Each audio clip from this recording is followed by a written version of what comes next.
उसको टॉन्सिलाइटिस कहते हैं। अगर ये रिकरेंट अटैक्स यानी एक से ज़्यादा अटैक्स हो रहे हों तो इस सूरत में डॉक्टर से रुजू करना पड़ता चाहिए। और वो कुछ केसेस के अंदर फिर अगर ये चीज़ें टॉन्सिलाइटिस सेटल ना हो रहा हो, जो कि रिकरेंट फेज में चला गया हो, तो सर्जरी भी बात करनी पड़ती है।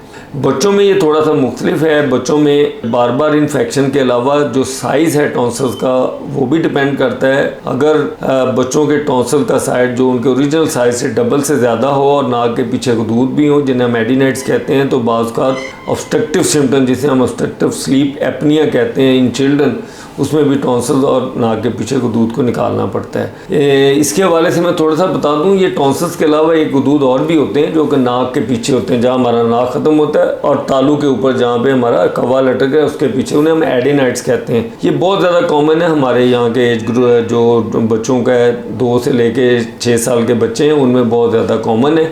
और एडिनाइड की वजह से मल्टीपल प्रॉब्लम्स आती हैं। एडिनाइड ना सिर्फ ये कि नाक से सांस लेने में मुमकिन नहीं होने देते, बल्कि तो इसमें जो पेरेंट्स हैं उनको मैं बताना चाहता हूँ कि नाक बंद हो जाएगा बच्चे का, बच्चा मुंह खुश्की ख़त्म करने के लिए लुआब पैदा किया है, जो कि ना सिर्फ ये कि हमारे लिए, जिसे स्लीप एपनिया कहते हैं, ऐसे करके बच्चा उठ जाएगा दोबारा सो जाएगा। तो ऐसे बच्चे में खुश्क खांसी का आना इन अवामल का होना है, और इसका जो है एक्सरे पे हमें पता चल जाता है नाक के पीछे का दूध। और इसकी वजह से ना सिर्फ ये है कि सांस में रुकावट होती है, खाने में रुकावट होती है, बल्कि ये जो हमारा फेस का स्ट्रक्चर है, मिड फेस हम कहते हैं, बिलो आइज एंड टू अपर जा, इस जगह की जो खूबसूरती है वो अल्लाह ताला ने इसकी मैक्सिलरी साइनस या चीक साइनस से है। तो इसकी डेवलपमेंट भी तब होती है जब नाक से सांस लेते हैं। अगर बच्चे नाक से सांस नहीं ले पाएंगे तो ये जगह ग्लो नहीं करेगी, और यहाँ पे हल्के पड़ जाएंगे, ये जगह फ्लैट हो जाएगी। जो नाक और इसके दरमियान ग्रूव है, नेज़ोलेबियल ग्रूव, वो फेड अवे हो जाएगी और दांत बाहर आने शुरू हो जाएंगे, जिन्हें हम रैबिट टीथ कहते हैं, और तालू मेहराबी हो जाएगा। तो ये सारे मामल उसके फेस को भी चेंज करेंगे, उसकी ऑक्सीजन लेवल और कार्बन डाइऑक्साइड